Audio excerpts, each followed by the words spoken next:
The number one biggest issue any online business has is attracting a bunch of people that can't afford the service or the product that you provide. So getting people who actually pull out their credit card and give you their money, pay you for your service, that's always the biggest problem. More volume, more quality leads. I'm going to explain something that you could be subconsciously doing right now in your marketing and your advertising that's repelling all the best clients and the people that can actually afford you. My name is Chris. I've grown online coaching businesses myself to 7 figures selling to the brokest audience, musicians.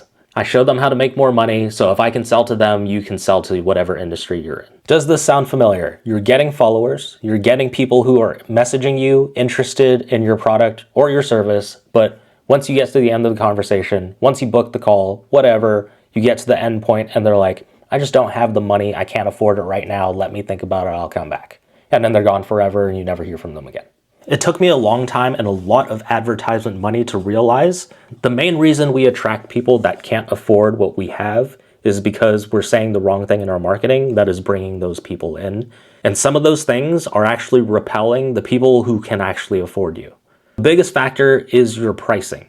We always assume that if we lower our price, we're going to get more people that will buy from us because they can afford it. It sounds very logical. Here's the thing though, the people that have solved their financial issues, the people that have worked hard to make the money that they make now that can actually afford things, take pride in the fact that they don't have to look at prices every time they're going shopping now. This was something hard for me to realize because growing up, I just never really had that much money.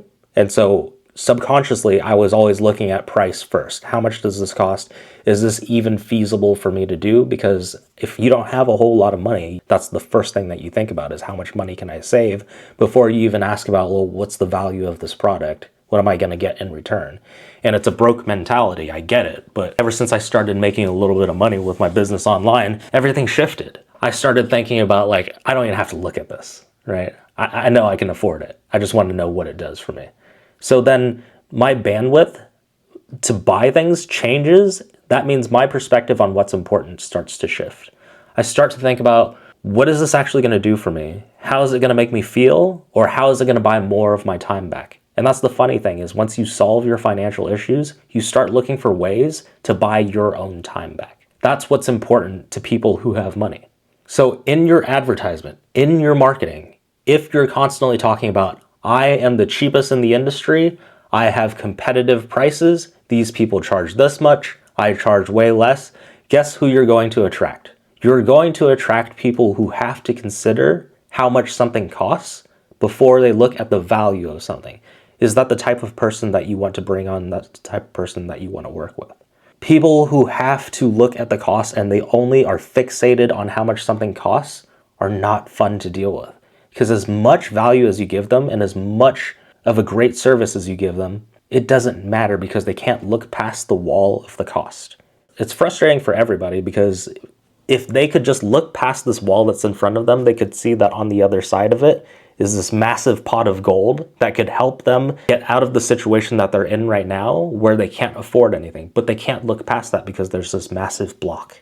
Now, if you talk about how your product is the best and what it does for somebody once they buy it or once they're done working with you, that's when you start attracting people who can afford these services because those are the more important things and that's what they actually care about.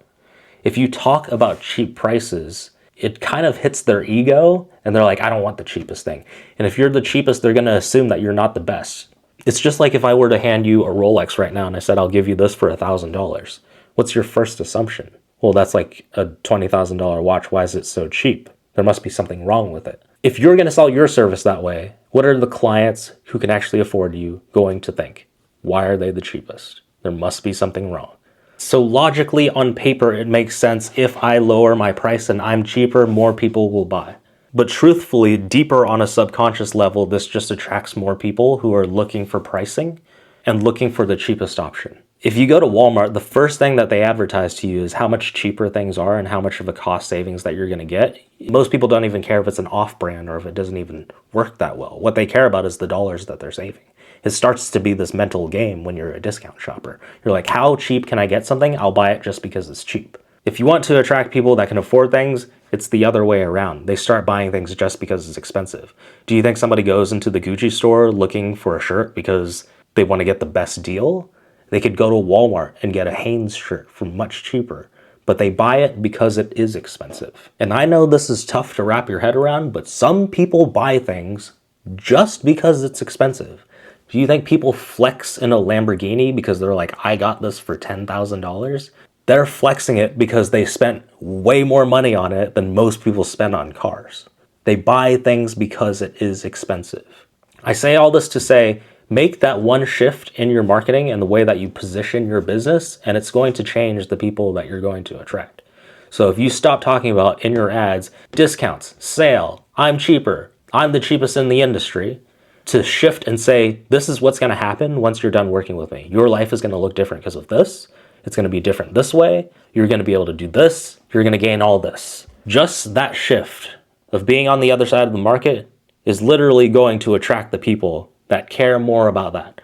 Because if somebody is a price shopper and they don't see a price immediately and how cheap it is, they're going to be like, you're not even transparent about the price. I don't want to do business with you, because that's what they care about. Whereas people who value what they get first will be attracted to the message that you're putting out. This is how your life is going to change. This has all been from experience. I tried selling products that were $50, $20, $100. And that was the constant thing, is like, how can I get it cheaper, cheaper, cheaper? And then these people would buy the things as soon as it was the cheapest price. They would return it anyways because they're like, actually, I want this $10 back so that I can buy French fries or something like that. So it's just a headache anyways when you attract those types of people. Whereas it's easier to sell people into like a $5,000, $10,000 thing. They don't care about, oh, I spent this money. They just care about, what are you going to give me in return? And if you have something amazing, your product, your service is amazing, by default, ground zero, it should be amazing, and you can deliver on that, that's what they care about, and that's how you're going to find the best clients to work with that are willing to pay you the most. Subscribe if you want to learn more business marketing tips like this as an entrepreneur. If you want to learn how to grow your own high-ticket coaching business, I'll leave a free training down in the link below.